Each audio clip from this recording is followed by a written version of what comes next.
What is happening, Shift 100 crew? Welcome back. Okay, stop whatever you're doing and listen. The votes are in. One of the biggest, most prestigious awards in the entire automotive world, the big one, the Car of the Year, was just handed out. And the winner? It's not a sensible hybrid, it's not a $100,000 pickup truck, it is the 2026 Porsche Taycan Turismo. A 5,000-pound electric wagon just beat everyone. And we need to talk about how this car is a straight-up engineering savage that just reset the entire industry. Let's get right into the specs, because this is why we're here. This is the new, heavily refreshed 2026 model. The battery is bigger, the motors are stronger, but let's talk about the top dog, the new Turbo GT.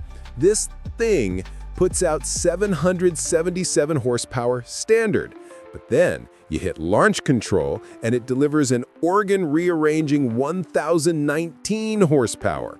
0 to 60, 2.1 seconds. 2.1 in a car you can take your kids to school in.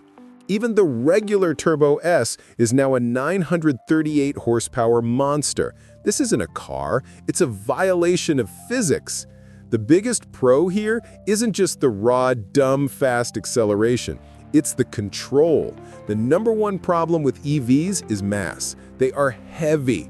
How do you make a 5,200-pound battery sled feel like a 911?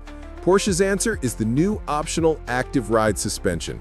This isn't just air springs, team. This is a fully active hydraulic system that fights the laws of nature.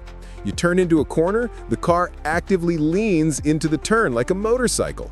You slam on the brakes, the system lifts the front end to eliminate brake dive. You launch it, it squats the rear for maximum traction. It's the biggest engineering flex we've seen this decade. It's a $200,000 middle finger to compromise. But let's talk cons, because this is Shift 100 and we don't do fluff. Con number one, the price. This is astronomical. We are talking deep six-figure territory, pushing $250,000 for the top trims. This is unobtainium for 99.9% of the population.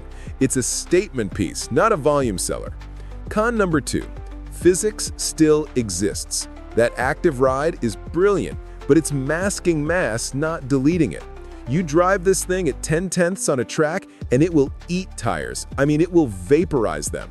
The tire budget alone will be insane. And what about the range? The new battery is better, pushing 300+ miles on some trims. That's a huge pro. But the con is the temptation. If you start using that 1,019 horsepower attack mode, you are not getting 300 miles. You are getting 90 miles and a phone call to a flatbed. It's a brilliant, brutal, and terrifyingly expensive paradox. This is the kind of hardcore, no BS tech breakdown you only get on this channel. If you believe in the engineering and you live for the data, do us a solid and smash that like button. It literally lets us know you want more of the real specs. This machine won because it's a technological knockout. It's Porsche proving that not only can they build an EV, they can build an EV that is better, faster, and smarter than everyone else's gas-powered flagships. It's a wagon that can hunt supercars and win.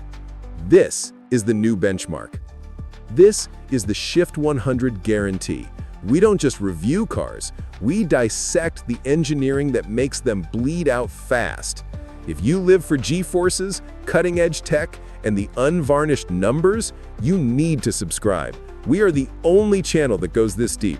Don't miss what's next.